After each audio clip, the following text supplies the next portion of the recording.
like Rise walks up and then throws his E, right? He roots himself for that. Yeah. But she can cast her balls while moving. So if you cast in the maximum range, then you'll be able to just throw it in that spot, keep your movement going. It's kind of like a blink dagger, right? It's better if you can. You have to learn the maximum range of that thing, or else it punishes you. Oh, man.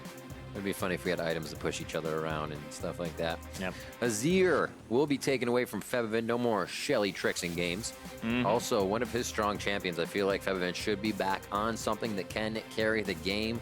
Remember, wins in their best of series came from him on things like LeBlanc, impact play champions. So we'll see what they can get his hands on here on blue side. Kai'Sa Kindred, along with that Akali, Azir. They're keeping it very alphabetical here. Yeah, I'm actually a little bit concerned that there was a Kindred ban. There could be an Aatrox over there. From Clutch as well, though, because Karis? Oh, no. Yeah, no, not all K's there for Clutch Gaming. But the Kindred ban is curious because you could first pick that champion unless you're afraid of them picking a Gragas. Yeah. Like, what does Clutch Gaming have in mind? Is it Urgot? Is that going to get banned away here by Echo Fox? Because Urgot is flex pickable. Unsealed Spellbook goes to multiple lanes. If that's not banned out, Rakan is another one. So now they're saying if you pick Urgot, Xayah Rakan will probably go over to Echo Fox. I think it might be Urgot. There you go. Crazy. Think Febiven takes it? It's Febiven or solo, depending on the matchup. Right. Yeah, I was putting you on the spot. Ooh. Wait, what? So the Ashe is taken for lost here. They banned out what Apollo played, or they took what Apollo played, because banned out is the Kai'Sa and the Varus. Xayah Rakan here. So Xayah Rakan, yeah, I was reading my mind, sir. Okay, we'll see what they have. Could have a mid, could have a top. That's flexed for Echo Fox, so they have to consider. Echo Fox has their jungler and an AD. And it looks like Clutch Gaming actually feel like being pinched on AD might be okay. They'll match jungler with Camille. So LirA actually gets something he can be aggressive on. So I guess the worry is if they go Xayah Rakan, then Ashe will have the Tahm Kench picked next, and that'll protect her from Xayah Rakan. But I still feel like Apollo, and especially Hakuho on those champions, have been quite good. So a little bit unexpected. The Camille is also flex pickable to the jungle and to the top. And then there's the Xayah anyway. It's interesting that the Rakan falls out of that as much as he was like the main portion of it in all of it.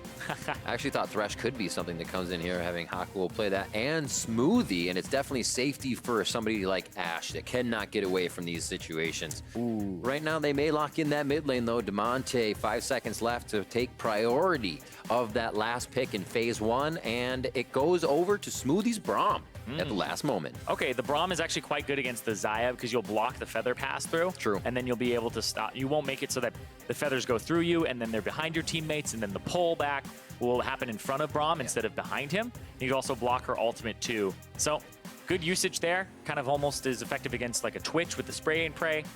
Same type of concept there. And there's the Rakan ban that you would expect from Echo Fox to go out so they don't have the lovers duo in the bottom lane, which is something that I'm very curious as to why Clutch Gaming drafted the Camille there. I don't feel like Camille was a champion that was going to get contested. It was not picked or banned in the last series or last game. So we'll see if it works out for them though, and if the Xayah itself is the champion that will be able to prosper alone. The Chain Warden is imprisoned himself. Unlucky. That is unlucky indeed. Huni, his most played, taken away in that rumble. Yeah, but you don't want to give Hakuho a Thresh, so. No, you don't. And No, you don't. Actually, they take away 2 good ones from Huni there.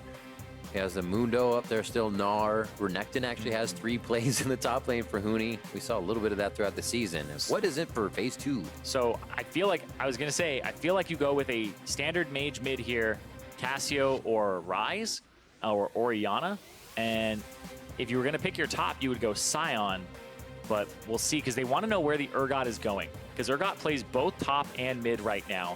It's the first time we're seeing it in the NALCS, but if you've been watching the LCK, LPL, or other regions, it's been very prevalent throughout their playoffs because of the fact that you can take Unsealed Spellbook, you can take Ignite in the lane, you can take Exhaust, heal, teleport, cycle through it. Yep. He bullies almost all other laners without having to take Airy or Comet, so he gets kind of this extra firepower from having an extra summoner spell. And he'll win the matchups much like a Jace does, right? And he builds Gargoyle Stoneplate after his Black Cleaver, and he'll be able to use the Gargoyle Stoneplate, which does not reduce the damage of his ultimate, which is just an execute. So somebody below that 25% HP threshold, you just instantly obliterate them while you're tanky. Yep. Fear beyond death.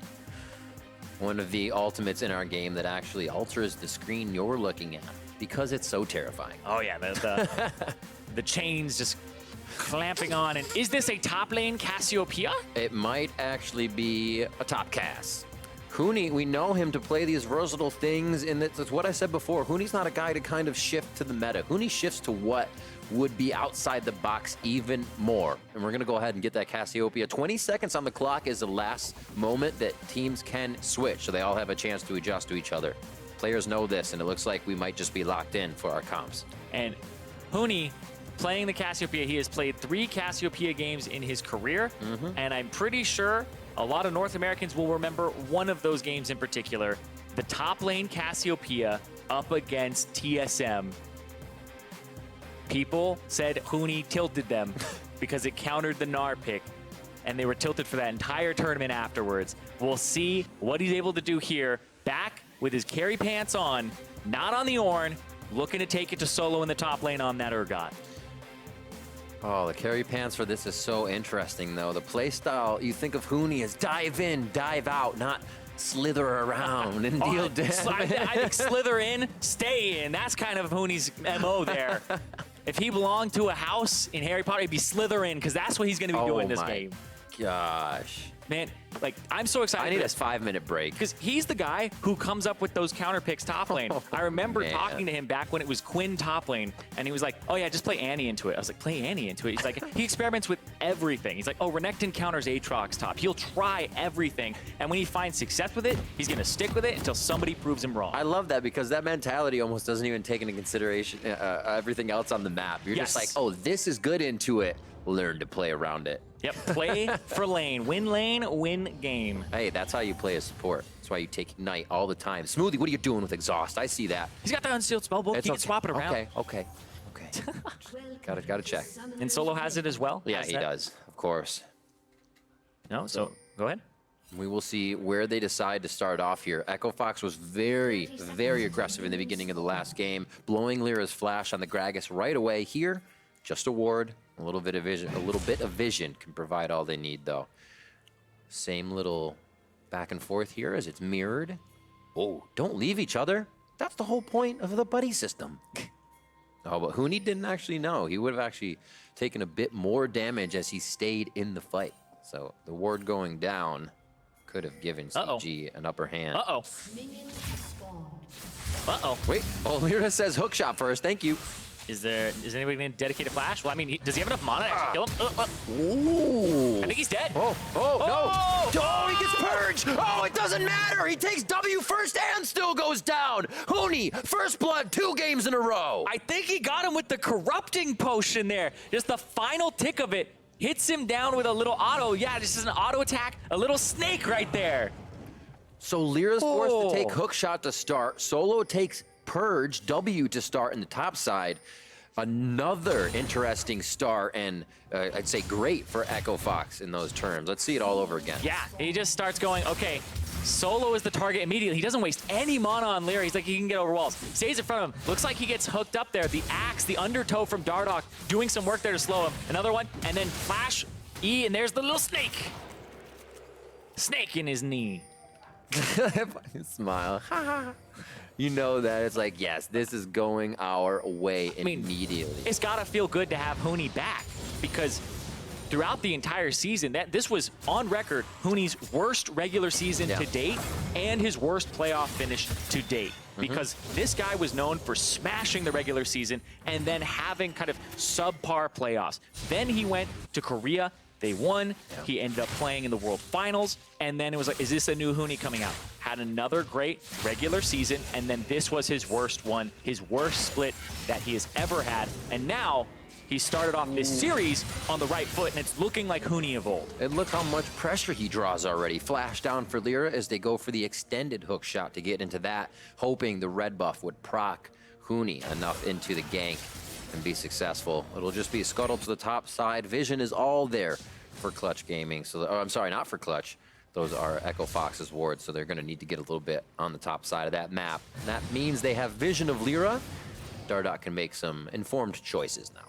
Yep, and Dardoch definitely ahead in the experience game, and he's going to get that Scuttle Crab on the bottom side, restore a lot of his mana, but hold on, LirA's actually checking him right now. If LirA gets it, LirA got it. Ooh, cheeky play by LirA. Smited in, 1-2 chains. They're going to try to knock Dardoch out of his jungle just for a little bit longer here. Probably not a full kill to come down if LirA had that flash from the other side. They're still going hard. Ignite goes down with the autos as they think LirA can get a burn down as well, but that is going to be Dardoch staying alive. I'm 100% sure that he just got saved by the fact that he has that nullifying orb rune. It absorbed enough magic damage there that he would have died otherwise. And double taunt from Hakuho. More fights. Hakuho getting a nice taunt in is lost in Smoothie. Look for a little space here. LirA in once again with hookshot, and man, is he hungry to get back a kill from the start of this game. They picked up that Camille very early on, and we were saying maybe that should have been a Xayah Rakan, but they say, well, he's gotten multiple flashes across the map. Look at this Huni actually catching it. Solo no getting mana, himself stuck. Disdain throws back Huni as he gets himself in a better position. Solo now on the way out, and it doesn't look like the door is going to hit him.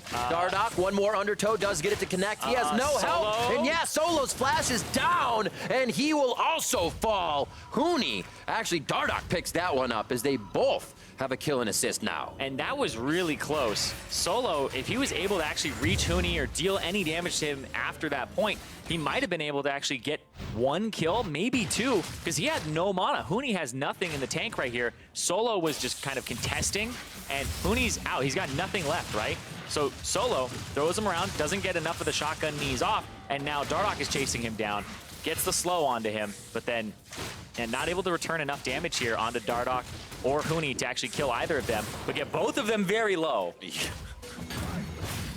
If only his knees were a little stronger. I got some weak knees, man. That hits home. The patella piercers. 5 minutes on the clock. Oh my word, just sinking fangs into the backside of Solo. That stings. First corrupting potion charged down, and he will be just swigging those back according to what has happened so far here. 41-30, just 5.5 minutes in, as Huni will now control top lane. I wonder how much Dardoch will actually continue to visit or spread pressure around the map. I feel like he wants to go towards that bottom side, get that Drake, but Huni doesn't have much in the way of vision control to actually help him push. He has some wards, actually. Actually, you know what? I take that back. He actually has adequate vision control, more than enough. Let's see, root there onto Damonte. The 3v1, Damonte, okay, you might have wanted to turn back for a quick second there and taunt some damage away, but he knows. Like, you can't fool me. Oh, the cannon minion, get it. There you go.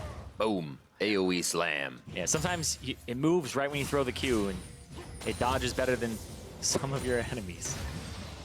But I like this counter pick from Huni in the top lane. I want to look into it a little bit more as the game progresses. Dardoch's force him out, making sure that he can pick up this ward and contest that area. But I want to talk more about that Cassiopeia top, because that's the big thing here. It's 1-0-1, 100% KP with alongside Dardoch, but in concept, it works very well against the Urgot. Urgot's biggest killing tool is that he hits you with his Q and slows you, but you take phase rush on the Cassiopeia. You slither around. You can prevent him from using his E with the gap closer if you ground him. So he can't actually grab you, put you behind him, and then you can just shred him down. And once you have phase rush, you get out of his W so that he actually is just slowing himself. Because once you get out of that range and he can't really attack anything, then he's just self-slowing at that point. So it's actually a really clever pick here, and I think it'll work out up against this Urgot, especially with what happened early. Easily able to charge that tier up on top side now. And as much as I said, it's kind of not to dive in and do crazy things. Huni flashes in to get first blood under a turret, level 1. And Solo played it well, makes too. Me eat crow. He did, yeah. Solo did everything he could to get away from 3 people charging at him. The W level up for the shield, the flash away. That made Huni do a double take where he was like, oh, he's dead, walks away slightly. And then it's like the shield comes up. He instantly responded instead of just let it happen. That's knowing your damage. That's knowing your limits exactly. And now you can see Dardoch actually opposite side of the map, going towards that top side, cleared out a ward, I believe, and just took the enemy blue buff away. So Dardoch looking for a triple buff in the second half of the respawns, because he was able to have a pretty good early game, get to level 6 here, and playing off of the fact that they have so much vision control across the map. I was just going to say on the top side in the river, but they actually just have full-on river control. They can see Camille, they can see LirA at that red buff. I don't believe LirA knows that his blue is taken yet, so he'll end up checking it, and he'll be very disappointed as Dardoch goes from blue to blue. Looking at Damonte and other mid laners, he is one of the ones that wards more. So props to him. A lot of times mid laners don't like to buy too many of those. They rely on resources around them so they can stay in lane, focus on items, hit those spikes quickly. Buy your wards, kids. Yeah, buy your wards. Eat your crust, buy your wards. Eat your crust. Crust is... it's just empty calories, man. I actually just heard the saying for the first time yesterday. Eat your crust so you can grow taller. I had never heard that before. Coffee stunts your growth. Yeah. Oh, here comes LirA with the Shen. Stand united they will. Freeze the crowd to the top side. Huni nicely getting himself to a quick situation with Petrifying Gaze, but it's not going to be enough. He goes down, but they're able to take down Apollo at the same time. Back and forth, the kills are coming in. Dardoch comes in now with Ragnarok on. He's going for solo. Reckless Swings comes down as he's on the Febiven now. Healing as well, and he might stay alive in this endeavor, but he goes down as Febiven distorts to safety to get themselves out of the play. 4-3 overall on the scoreboard. And that was a great play pretty much across the board there, and Echo Fox, they end up getting that bottom turret, the kill onto the Apollo because of the fact that Hakuho just leaves him because he uses Standing 9 to go to the opposite side of the map to make a play, and they're still able to make something happen on the bottom side here. The Ashe arrow goes out. It actually looks like he blocks it, but right here, we'll see that was a great ulti flash, but he still got hit by LirA's stun, so he's not able to make it out. Just picked up by the Urgot ultimate there, and that's where Dardoch comes in. LirA has to get away, and then Solo, don't believe he survives that one. Hakuho flashes away, but Solo saves his flash for another day. And on the bottom side, I believe he throws the arrow and Apollo blocks it. So that is being an absolute bro there. Gets the pull back, but that is so much dedicated to him. That is flash, exhaust, Ashe arrow to try and make that happen. Man, kills across the map, Solo. He's just kind of sitting in the spot where you'd get a good idea of what's coming around the corner, but have safety and movement. So a quick cleanup under the turret here as Huni plays Janitor.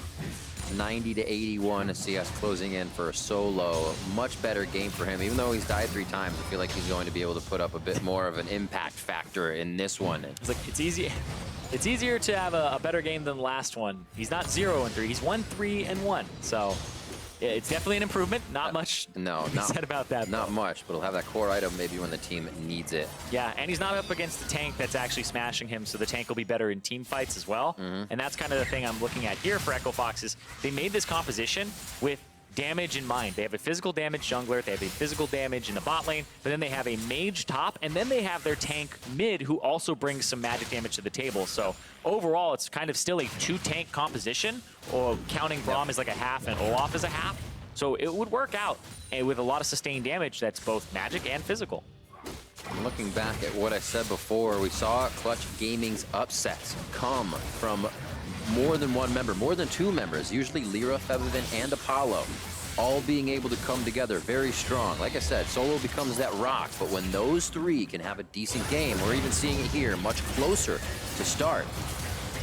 Things go well for Clutch. A fight in the bot side puts Hakuho in the fray for just a moment, and it's going to be a back and forth as he puts down Spirit's Refuge. Nice call back from Apollo as he sweeps the feathers out from under Fox, but no fight to continue. Oh, Smoothie actually standing forward, gets a double proc on the concussive blows. No bite down. Do they really want it or don't they? Who's going to decide whether they really want to fight? Summoners are down for most of the sides as we actually get a hold onto the game, and we'll see what the players are feeling as we were watching a bot lane fight almost kind of spark off there in the toe-to-toe. So top has been a lot of pressure. Once again, it seems to be the name of the game.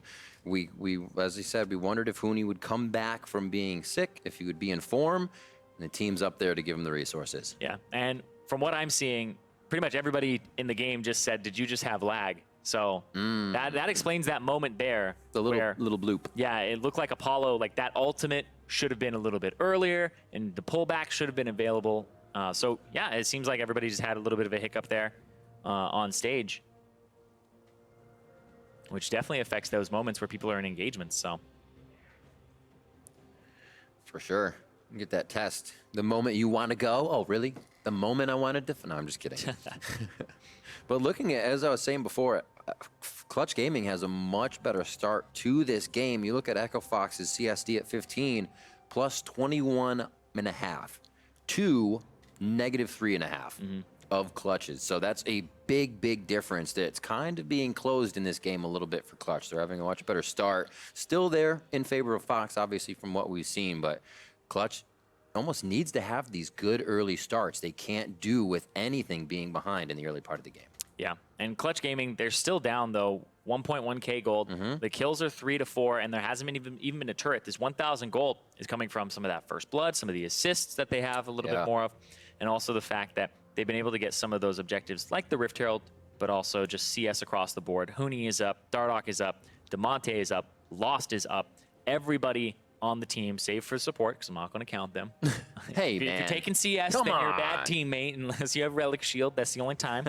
Just saying. But the people who should be getting CS, they're all ahead slightly across the board, which adds up a lot. Looking on the mini-map right now, as we see the players, but there's good vision for Echo Fox all the way down to red side of what Clutch Gaming has on that bottom side of the map, but not too much towards that top side. They're kind of just leaving Huni and whoever goes up there for the moment.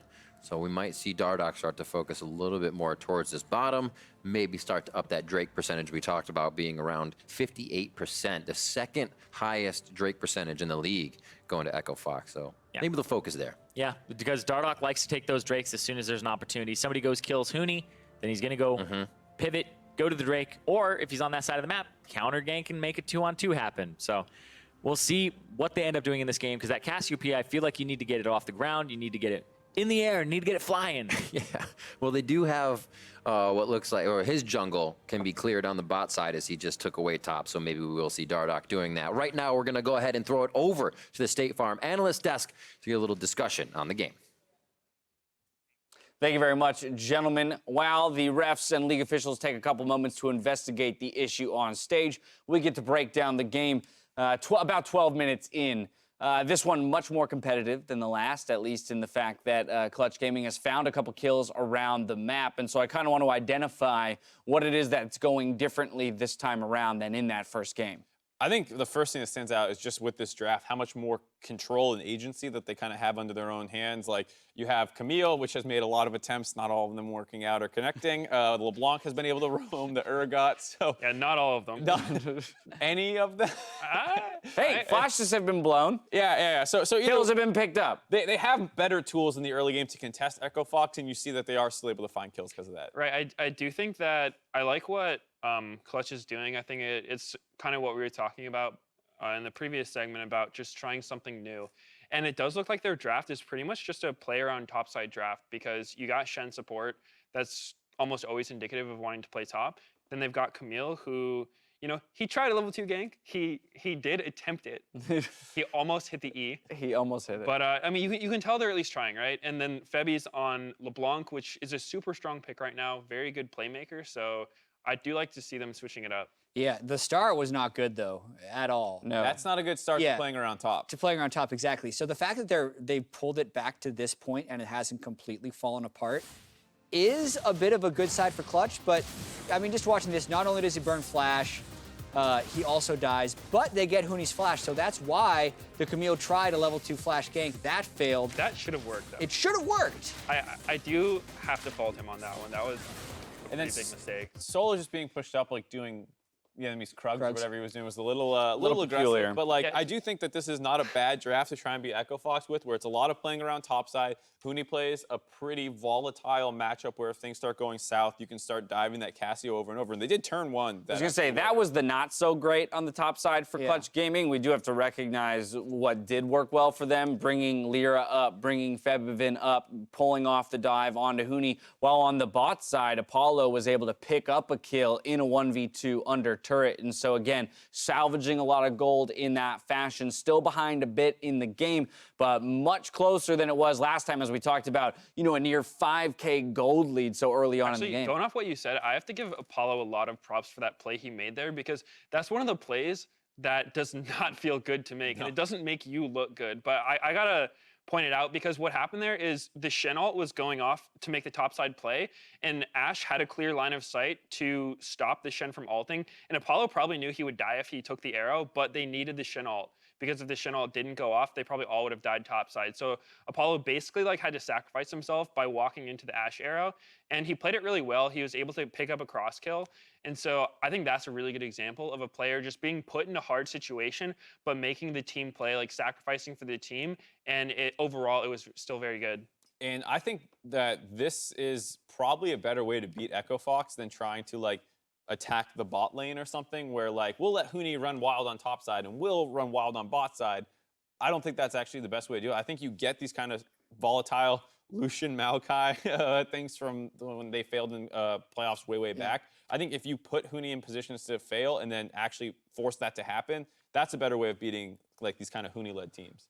I have an update on the situation at hand. Clutch Gaming has been offered a chrono break as Apollo experienced lag, which caused him to walk into the enemy team and therefore had to use his ultimate to return to safety, as that is a substantial spell. The chrono break rather has been offered and accepted. I will receive word on where exactly we're going in the game. I do want to toss it back over to you guys to continue the discussion. Hopefully it's not all the way back. Way back to level 1. That's why I had to flash too, guys. Same thing happened to me. I just I couldn't back up. I do think it's interesting, though, that, Kobe had talked about maybe the importance of the bot lane for success in Clutch Gaming, but a lot of the focus in play has been around the top side for both teams. For Echo Fox on one side, this is a replay of what happened. We'll probably see it here. Yes, walking in and then having to use that to bounce back out.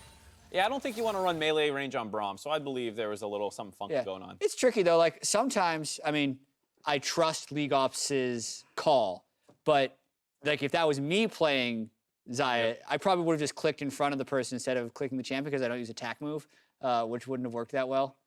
Doubles doesn't use attack move either. Are you criticizing the player then? I'm criticizing me. Oh, okay, I thought you were saying I wouldn't have done that. So in a hypothetical scenario, which has no bearing on the situation at hand, Jat has an opinion, is basically what just happened. Yeah, like if that happened to me, I wouldn't immediately think I lagged. I would have think I would have misclicked. Oh, but for like a pro player who has more accuracy, they're going to think it's lag, and then they're going to be able to prove it. Gotcha. Well, we are awarding the chrono break. It will go back to 11:55, so not too long in game time. We'll toss it back in just a moment. But again, as we talk about the development of this series in game, game 1, Echo Fox throws a lot of attention top. I think it's interesting that Clutch's response was to match it in game 2 or even over-index into pressure in the top side. Well, if you remember that TSM series, that was kind of the miracle series for them. They actually lost that first game before ripping off 3 in a row back then as well. And so I think this could actually be a huge momentum game if they're able to kind of have a bad start, which I think also happened in that second game against TSM as well. They had a horrendous start, bounced back, won that game, and then rode that momentum all the way through the rest of the series. It'd be pretty amazing if that was what happened again here, because it does feel like they're not out of the game and only 1,000 gold down making plays. I don't know, man. When Huni brings out Cassio top, that's when you're like, that's the hammer. Yeah. Like, that's how Huni finishes people. I feel like if there's a Cassio top in the game, one team is going to tilt at the end of it. Well, the last time, I mean, has Huni played Cassio top since he was on a team with Febiven at MSI in 2015?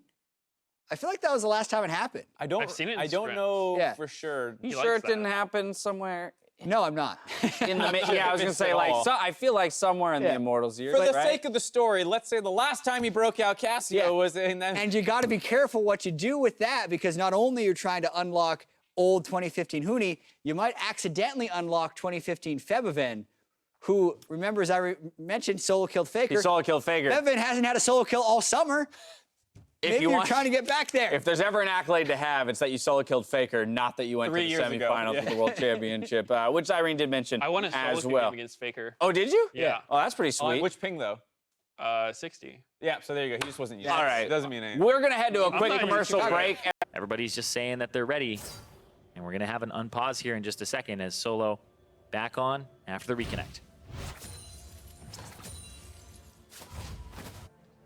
See Febiven return to his lane after this kill towards the top side. He's feeling pretty good. Full corrupting potion, starting to stack that seal as well.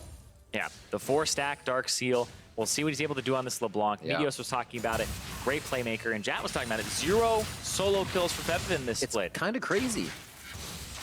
It is actually very crazy because you always kind of knew him as somebody who liked those assassins, who could play the Azir and the control mages incredibly well on top of it. But it's just been, it's always just kind of goes to show that mid laners really do need help to set things up a lot of the time. And when solo kills happen, they're just that much more special because they shouldn't be happening every single game. Absolutely. Yeah, it'd be a great game, but something would be kind of drastically wrong if solo kills were happening every game. You definitely know where to look, that's for sure. 4-4, as you said, the equalizer in kills didn't exactly equalize that gold, so the economy is still in favor of EchoFox here. Trying for a cheeky taunt through the wall as Dardoch was on the heels of Febiven in that mid lane. Looks like things kind of slow down for a moment, but there's still pressure hovering on Huni all game long. He can try to be as slippery as possible, but he is getting attention. Yep.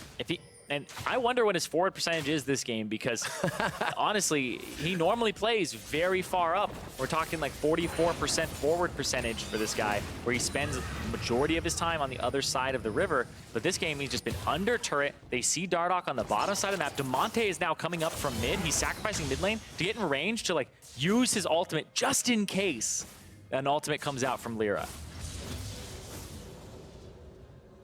Dardoch still hovering around. I think that was the red buff able to be grabbed. Yeah, so it's going to be LirA on red right now. Dardoch hovering towards bottom, so they might try to get a gank, but LirA is starting to be able to kind of read where Dardoch is. This was huge for EchoFox game 1 because Dardoch was all over LirA, and LirA couldn't do anything. So big change here in that core of LirA, Febiven, and Apollo are starting to get going. And look at that. There's that Rift Herald going down on mid lane. Gonna deal a decent chunk to that turret. But also, they already got that first turret on the bottom side of the map there because we saw Hakuho has left the lane multiple times, and that's going to be Lost and Smoothie being able to pick up that first turret bottom, and then immediate rotation there from Dardoch to put down the Rift Herald and get them 2 turrets and give them about 1,700 gold lead for EchoFox. Yeah, those bursts of gold are absolutely huge. Just trying to see what they have in their pockets now. Almost everybody on the Rift has over 1,000 gold to spend. So we might see things be a bit tempered here until that can happen, or maybe one last hurrah before you do get that buy-in. Yep. It's always a fun choice to make. Looks like one last hurrah for Clutch Gaming as they're all over Lost and Smoothie towards this bot side of the map.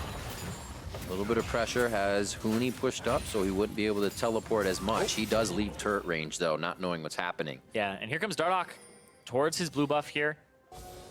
Sees that LirA is there, going to sweep. Oh, who takes it? Oh no, I think he thought he would dodge. Apollo gets knocked up, and Apollo's going to be going down. Featherstorm tries to rain on Fox's Parade, but they lock down the kill, and that one goes over to Dardoch. Yeah, it looked like he didn't have to maybe use the Featherstorm there. He thought he was going to be just a little bit above it, but that Ashe Arrow hitbox just able to clip him just barely, and I assume this is going to be a Shen ultimate into another dive. Oh, here comes, however, the heroic entrance. They're going to try to help him out. Huni getting the shots down on a solo, and he could take him out. The turret shot doesn't take down solo. He's dead. Febiven is dead as the last one connects, and it's going to be a chase from Damonte. Yes, it is actually going to be LirA coming up. They get a good hook shot onto Damonte. Ultimatum down, and it looks like they're going to be able to lock down that kill. Beautifully done as EchoFox reacting, but Clutch Gaming getting a bit of the better of that. Yep, and that was Damonte saying, I know that they're going to go for this again, is in position to use the ultimate. They get a counter kill, but then LirA showing up, turns it, and ends up being a 1-for-2 in favor of Clutch Gaming. Kind of ready for it. They say, well, they've done this play on Huni so many times. I think we know how to stop it this time. Yeah. The cleanse came out there. I like that swap there from Solo. He used the unsealed spellbook to swap the cleanse right before the engage. It actually, I believe, ends up saving him here. But Febiven is the one who gets a turret aggro next, not Hakuho the tank, and it ends up having him die. And I believe Febiven actually gives over some shutdown gold on that too, being 3-1-1 after that. You're right. As well, the seal goes bye-bye too. Yeah, loses some stacks on it. He gives over 600 gold to Damonte. Wow. That's going to feel good for him, especially so he can stay in front of the fights and start to absorb. Has he spent it? It looks like he has. Just some boots, his Lost Chapter, and his rod now stacking up at 5. Onto the map, it comes Dardoch from base, and we're just waiting for LirA to head out at this point. So 2 and 1 as Cassiopeia. Oh, hold on. Oh, that Wow, he's looks quite dead. painful. Febiven takes one more Fang. Looks like Huni's trying to make that 3-in-1 on that score record. After all this time, Huni comes out of the bush, kills his old teammate that he made the semifinals of Worlds with in a solo kill. Talk about Febiven has 0 solo kills this split. Rack another one up for Huni right now. Depends on what end of the solo kills you're looking at it from. And it's called isolated deaths. That's true. Isolated deaths is the term we use for getting taken down by yourself. That was one for Febiven. And right now he's having a difficult time finding those waves to push out. He can't be LeBlanc in the side lane, so the team can start to work the yo-yo defense back and forth. Echo Fox is just all forward, and right now that's damage onto the top tier turret. They back off for a moment here. Lost and Smoothie look like they'll stay for a bit. Yeah, I like what Echo Fox did lane assignment-wise. They got that bottom turret, they got the mid turret, they had the Drake, and then they swapped the lanes. And you see their top turret on Echo Fox's side was very close to dying. It's very close to dying because that's where Clutch Gaming had focused. And found him that time.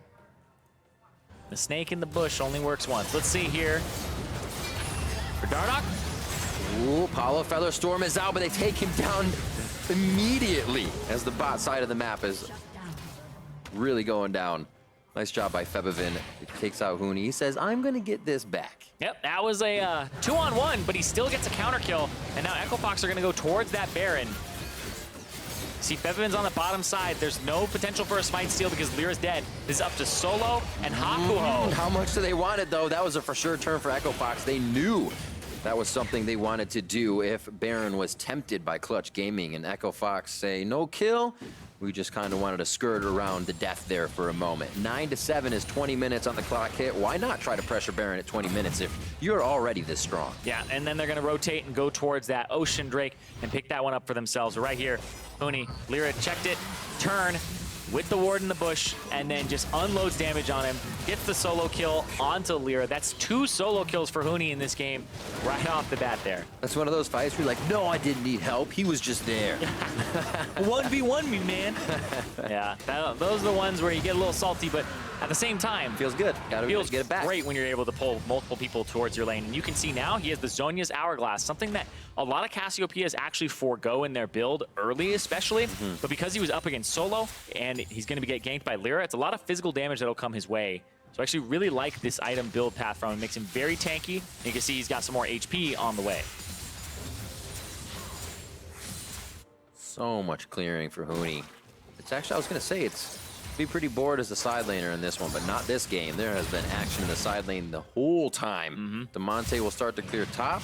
And it looks like mid may get pushed down here if this wave comes in and no rotation from Apollo comes in. Solo's taking damage from Huni and Dardoch on the bot side of the map, and it looks like he will go down very quick after that fight. Dardoch picks up another one, 4-1-2 on his second play of Olaf this series. Yeah, and he has been doing a lot of work in this series across the board. Dardoch, actually this entire split, when they started talking about, hey, you know, the Huni-Dardoch combo in spring, it looked like, yeah, it was definitely a big combo.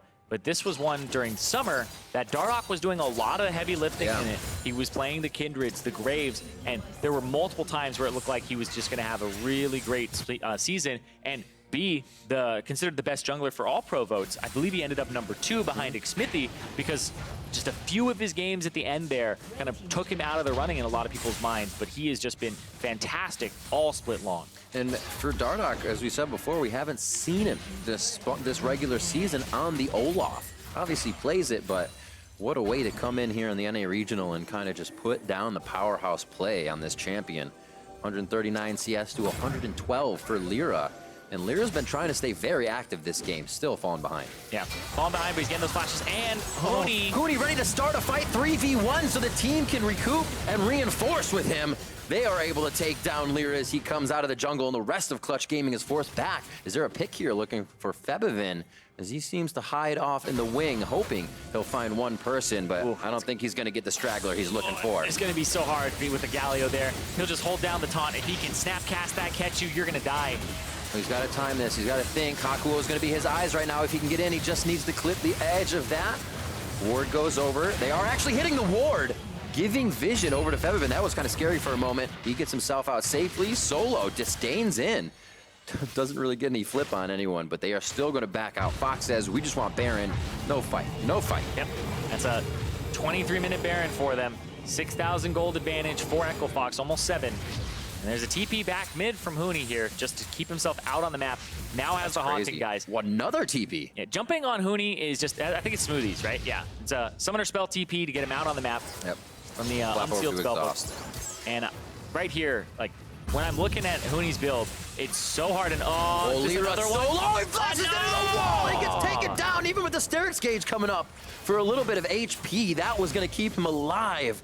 The sun was in his eyes on the escape. That is 3 solo kills for Huni in this game. It's ridiculous. He is absolutely unstoppable in a 1v1 on this Cassiopeia. He has the Archangel staff. He has the Zhonya's Hourglass. He hasn't had to use the Zhonya's at all this game. There's so many hot moments for Huni, but there are low ones. I asked before if people maybe just figured him out, if that's the reason this split, that things weren't coming around for him. But any given Sunday, any given game, Huni just becomes Huni again, and there's nothing you can do about it. That's the kind of player he is. Well, right now, Echo Fox is knocking on the front door of the first inhibitor turret. 12-7 at 25 minutes. That inhibitor turret goes down, and now they are on the inhibitor. Looks like they might look for somewhat of a fight. LirA getting close. Febiven in for an AoE damage distortion. And it looks like they are out. Bot side might be on the menu, though. Damonte's top, and he can always get a hero's entrance into the fight if they need him. Solo, 2 more hits. Locked up by concussive blows. Does not go down, but Clutch Gaming cannot take these fights if they're taking half of their health bars first before even being able to kind of assess and engage. Well, they don't really have wave clear either, and up against the Baron buff becomes even more of an issue where it's very prevalent, right? Febiven has to go jump in to actually clear minion waves. Apollo is kind of the pass-through damage, but if you move up with your tanks, because you have about 2, maybe 3 tanks in the composition for Echo Fox. Oh, wait, where's the ulti from Solo? 1 hit, Solo gets himself out with the E, and now they're just trying to kind of stop Fox, play the mind games here that won't do too much, but give them room, or Clutch Gaming, I should say, on their own side of the map.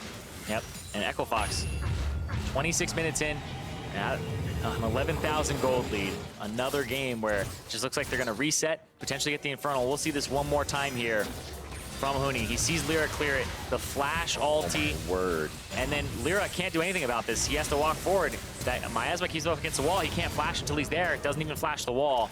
And Dardoch, no! He's reformed, I swear. But It's internal. You can laugh and that was an external. visually. Yeah, okay. But definitely having a ball here. He has been running all over LirA this game in terms of pathing, in terms of helping his team out. But that's another kill for Huni, where Dardoch, definitely you got to feel good about that one, because Huni got camped all game. He got multi-man dove multiple times, and he has 3 solo kills in this game. If Huni gets 2 more solo kills, he ties Bjergsen for most solo kills this split at 12. Huni started this game at 7, he's now at 10. So he's almost added on 100. He's almost added on 50% more. You can always hope to get the best of a worse situation. Huni gets dove by 3, he stalls 2 out. The team's able to get there to recuperate something and get something back off of it. This is the kind of play you get out of Huni on the top side. Very hard to defeat. At least in these best of 5 scenarios, Huni can just lay down the power. Clutch once again pushed into their base on that last front doorstep of their last inhibitor turret. It falls. The super minions are going to be pouring in mid and bottom here. Solo over the wall by himself. The team has to help him. LirA tries to get the hook shot in. They're going to be able to drop down Smoothie right away, but they lose LirA as Hero's entrance comes in. Lost falls. And now there's not as much damage for Echo Fox to make their way into the base. They've gotten the structures they wanted, minus that last inhibitor. Yeah, they wanted that last that's inhib. a turret. And Oh, man. Hell of a super minion. Well played. Yep, ends up going down. The Infernal Drake is up. I think Huni and Dardoch take care of that. We'll see this one more time. Febiven gets access to the back line here. He goes in, and then Smoothie throws ultimate at the side. Febiven snaps back, keeps his chain on Dardoch for a moment, but then he's able to dodge the CC. And then right here, LirA goes in. Febiven double distorts onto the back line, kills Lost, snaps back, and the Ignite finishes him off there before Damonte can actually land, and I love that there where he's able to get in, get out, and it's 6-2-1 for Febiven. You look at his scoreline, and then you look at the rest of the team, and you're like, it has been a rough game for him on this LeBlanc here. Finding opportunities, finding openings. Yeah. Has been difficult. And you have to think if anybody else kind of on the map can participate in those, is still alive to get some of those kills, how much better they would be doing. Wow. All the what ifs. It's so easy to answer if it just happened. Huni, again, the entire game, 23,986. They camped him! Was top damage last game on the Ornn with 13,100 damage. Absolutely absurd here, and they're gonna head towards the top side. They camped him! They camped him, Riv! It was recreational. He was having fun. That's so much damage to be dishing out when you just got destroyed in the early part of the game. He was able to get kills on solo in that level 1, and imagine if that didn't happen, this guy, he would still be in a situation where he's still dishing out a lot of damage. The consistency that he has found with his Cassiopeia now, 2 levels up, able to dish it out. First person to hit level 18 in the game. And you consider there's decently big health bars, but he's not chewing through tanks. He is delivering damage to each and every person on the side of Clutch Gaming. Yeah, and you can see things like the adaptive helm now in for solo. Yeah. So he'll be able to actually reduce some of that damage, but like you said, the tanky, they're not tanky tanks. They're just regular tanks. Just a little bit of padding. 30 minutes on the clock here. Yeah. Just about, what was it, 2.5 minutes ago, the first game had ended. So Clutch Gaming is holding strong in their base. One more inhibitor gives them some more room to play with on the map, but it becomes much scarier the farther they get from their base. Any fight could mean the game is over in favor of Echo Fox here. And 2.5 minutes ago, like you said, the previous game had ended, but 2.5 minutes ago, that's where Echo Fox were pushing for that top inhibitor for the third one. They weren't able to get it. Now, all the inhibitors have respawned. This is where Clutch Gaming have to make some sort of stand here. If they can get the Baron, if they can get some kills. Solo looking at Huni first, 2,600 on to Baron now as Huni's going low. Baron not healing just yet, but nobody's going to keep the focus on. Huni gets out along with Dardoch as the fight between Solo and the rest of the team on the bot side. Or sorry, Apollo on the bot side. Oh, he goes down. And Lost will now be looking to fire in from the side. Hero's entrance knocks up Febiven's ghost. I'm sorry, mirror image. But he gets out as well, and Clutch Gaming is in such chaos. They cannot figure out a way back into the fight. So much AoE crowd control coming from the Braum, coming from the Galio, does not let Clutch move. Yeah, they tried to get in there, and that looked like a great Zhonya's Hourglass from Huni. He was able to dodge the ultimate from Solo. Pretty early ulti, mostly for the slow there, but it would have been enough to kind of slow him down, prevent him from getting out of that fight. And now Echo Fox, with these death timers, they're going to go and get some of this base, but there's only one turret with the Nexus. Question is, can they act? Yeah, they're just trying to stop him from getting in there and clearing the wave. They need to buy time, they need to distract the minions, but Echo Fox, they have the game in the sights. Oh, huge damage from that distortion of Febiven coming in, but Cat doesn't have a follow-up. Apollo's there, throws out the feathers and tries to pull him right out from under. Fox, unstoppable here in the Ragnarok for Dardoch as he is only going for the Nexus. It does not look like they'll have the damage. He gets suppressed, he gets taken down. Fear of the death takes him out, and they will be able to drop Smoothie as well. I mean, Damonte, they will move out of the base here, and Clutch has a few more moments to stay alive here in Game 2. They stay alive by the skin of their teeth. This is your Acer Predator replay, and it happens to have Febiven's first solo kill of the entire split. Gets the ultimate out of Huni. That clears LirA to kind of bait them to the side, and then Febiven leaps in here saying last-ditch effort, flash, distortion, double distort, gets the electrocute, kills Huni, and it's just been back and forth. That was his first solo kill of the entire split there for Febiven. He has had a fantastic game, 7-3-3, this is the scoreline. And now, Clutch Gaming, after defending this, after the ultimate from Solo, they are on the Baron, and they are gonna get the Baron live here. They have just taken it. You can see some that mistake. No mental boom here for Echo Fox, obviously, but a little bit of a whoopsie, which should be able to happen soon here again. We may just see somebody try to get in there and take down that Nexus. Well, they have inhibitors to knock down still, so I think it'll be, without the teleport from Huni, potential for a 4-1 where they go down mid and bottom, or where they go towards top and mid. But right now, Fox are going to have to... This is that crucial breaking point in the game where you go, do we just go ham and try to end the game down mid? Or do we actually need to just go back to the drawing board, reset? It'll take multiple minutes, but their gold advantage is not as much as it was just a moment ago. Great cleanse there from Solo. Somewhat to safety, has the Righteous Glory if the team needs to enter back into this fight. A lot of what Clutch has used, though, is kind of to bluff Fox, and they aren't buying it. We saw right on the top inhibitor, Solo tried to come in for the side. Damonte just waited until the overall fight to ult in. They almost are waiting for Clutch to say, engage. And Echo Fox has the upper hand, but they also have the choice to start the fights themselves. A very good position here for Echo Fox, the favored team coming to this first NA regional matchup as Clutch looks to bite back a little bit. Mid turret will go down in their favor. Disdain from Solo puts him in a very dangerous position as he tries to flip back a member of Echo Fox. And it looks like Ragnarok on from Dardoch.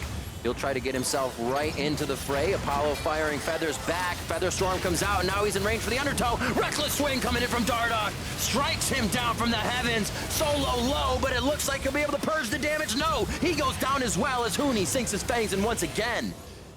Echo Fox making their way down mid lane, and this could be the game. Yeah, that's a clean ace there. Definitely the game. 5-0 for Echo Fox. Took them a little bit longer than the last one, but they're going to go up 2-0 in the first game of the regional qualifier. Taking down the Nexus, gotta feel good.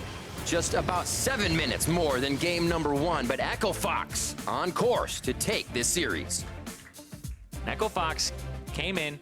This team, they always come back angrier after they ended up losing their last match. You go back to, you think of the times that Huni has lost a third or semifinals, right? Comes into the third, fourth place match, smashes whoever he's up against, whether it was Clutch, whether you go back to his Immortals days, and it's like, well, we're playing against CLG. It's like, well, let's just smash them really quickly. So they always come back with a vengeance, something to prove. And here, this is the first time they've been on stage since losing to TSM in 5 games. So they definitely want revenge. This is their last ditch effort. This is the last time that they can qualify for Worlds here in 2018 and make it all worthwhile. And this is the kind of Huni we saw at the beginning of summer, where we would say, holy moly, this guy's so versatile. Role swaps. How do you attack a guy like this? Huni himself, when asked by Avali, how long will it take you to play all 5 positions? He said 5 games. I feel like that's the kind of Huni we're getting here again for Echo Fox, and it's showing. Very confident. Game 2 goes the way of Echo Fox, and to hear how it happened, let's throw it back to the analyst desk. Thank you very much, Riv. Another win in the books for Echo Fox, pushing the series score to 2-0. This one, however, not coming quite as easily as the first one, although I'd still say solidly in the Echo Fox camp. Only Febiven really having something to say about the moves that Echo Fox would make around the map. Yeah, and I was honestly disappointed with the level that Clutch was playing it on like a mechanical sense, where there was, like we talked already about the Camille E's coming up short time and time again. Apollo was late on some of his Xayah ultimates, and there's nothing I hate more than seeing this giant blue arrow just beelining for you, and it hits when you have a button that stops that from happening. You're talking about the one in the tri-bush, right? I'm talking about the one in the tri-bush. I'm talking about that kind of There stuff. was definitely a chance that arrow didn't hit. I can't hate him for that. I hate it. Okay. It's like, get out of there. There's a number of those kinds of plays that happen that, for me, took what could have been a closer game and made it not very close, because I don't think you saw quite the same mistakes coming out of them. This one, of course, was the good body block that Medios was talking about to allow the play on the top side to get out, and then he was able to fight it out. Bless his heart. Yeah, not a play you want to make, but a play you have to make, and is able to get the trade kill there.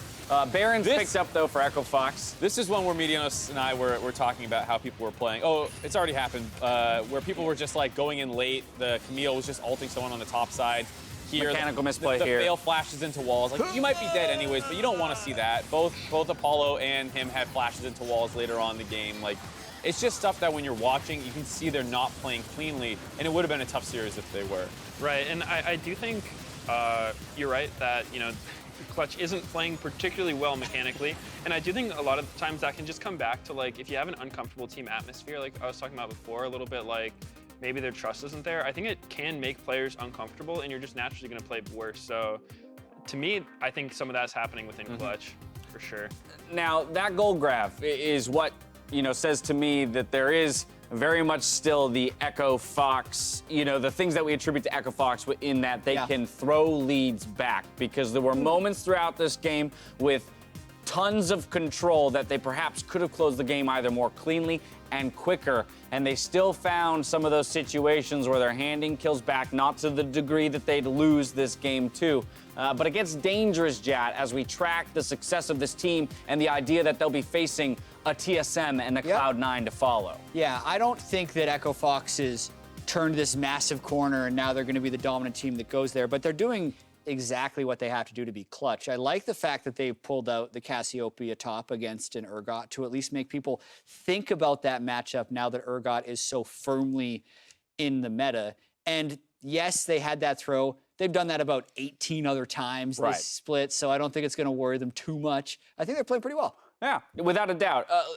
Talk about that Urgot pick a little bit, because it is the first time we're seeing it here in North America, but it has been high priority in other regions for quite some time now. So I just want to maybe identify a little bit of why it's coming in, and then in particular where the Cassiopeia comes from. Well, you go. I personally don't know where Urgot comes from, and I've talked to a lot of people, and everyone kind of has the same opinion. It's like, yeah, Urgot's getting played everywhere. Why? And then everyone's like, because he's getting played, so other people play him. He's good. Like everyone's trying the unsealed spellbook on him, and Urgot's been having a lot of success, so definitely a strong champion. But North America has struggled with playing well.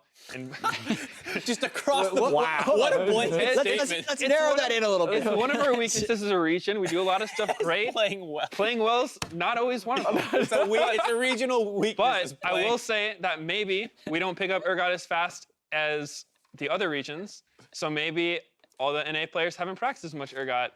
In our defense, learn how to play champion on 60 ping, and then try playing him on live. It's bad.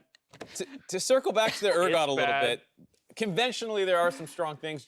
There's always like the flavor of the month juggernaut in a sense that people like playing into a lot of other bruisers and tanks that it just does better against. So it's a strong blind in that sense where a lot of things right now are melee tanks in the top side. You don't really see many range matchups. Even Kennons are not that great, maybe a Gnar, but like the Cassio's a counter to that. And Huni, if anyone's gonna have something prepared for a melee bully, it'll be Huni with a range Cassio. Yeah, my assessment on Urgot is more along the lines of it being a Darius replacement. There's a lot of tanks in the top lane. Darius is a great pick into tanks. He wasn't necessarily cutting it. Apparently, Urgot can, because they're both juggernauts with medium range and tankiness in team fights. There's also the fact that Urgot gets flexed mid a decent amount in other regions, and we haven't seen that yet. Well, mostly just because we haven't seen much Urgot.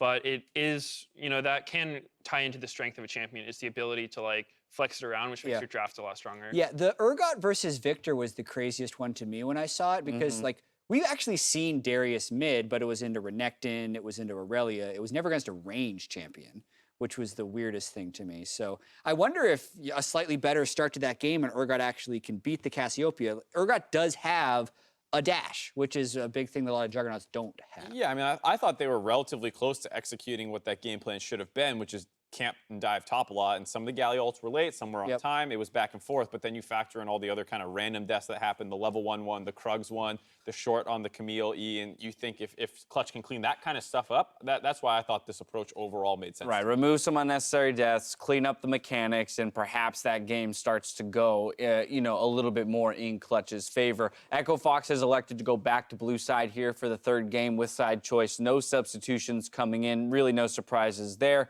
I assume for Echo Fox, it's more of the same. Stay aggressive as we expect them to play. And then for the side of Clutch, they gave us a different look, right? We asked to see new champions. They're polling out the Urgot. And so it feels to me that it comes down to now just execution, right? I'm sure there's still another look they could give us and maybe cheese something else out. But ultimately, if you bring in these new picks, you still have to play them to the top tier level. Right, and I like that they brought in new picks. I thought it was a complete 180 from what they did game one, which I like. They play a lot more aggressive, but I just think that Clutch as a team, they don't have that much practice playing around top lane because, when you go up against Echo Fox, I don't think it's a surprise by now that Echo Fox is a top lane focused team. And so you have a couple ways to respond to it. You can either try to match their pressure, which Clutch did, but you could just tell they didn't have as much experience doing it. Echo Fox knows how to do it better because you would see every time that Clutch would make a play on top, they would have to send so many people. And at some point, like, you're just overcommitting. If you send 4 people, you lose so many minion waves to farm just for 1 kill. Like, you're not even getting a turret, no objectives. Like, that's not really worth it. Kobe's lengthy win conditions said that Clutch Gaming needs to send LirA to the mid and bot side of the map. Maybe they'll switch things up here in game 3. I would love to see them play around bottom. I feel like Clutch does so well when their bot lane works with LirA. Like, Solo and Febiven just kind of chill because it doesn't seem like they have that great of coordination with LirA. So I want to see them play around bot lane, like maybe put Hakuho back on Thresh or something, because that's what he's done so well with in the past. And I think if they try something like that, maybe they've got a shot. It's also potentially the last game of the year for them. Who knows what's going to happen in the offseason as well with that roster. So if you go out with a bang. Right. Don't pick the same stuff again. They want a quick vacation, get back on Azeroth? Oh, my goodness. They got to turn it around Go out with here, a bang. ladies and gentlemen. Echo Fox are 1 win away from knocking Clutch out of World's contention. See if Clutch can keep the series alive when we return.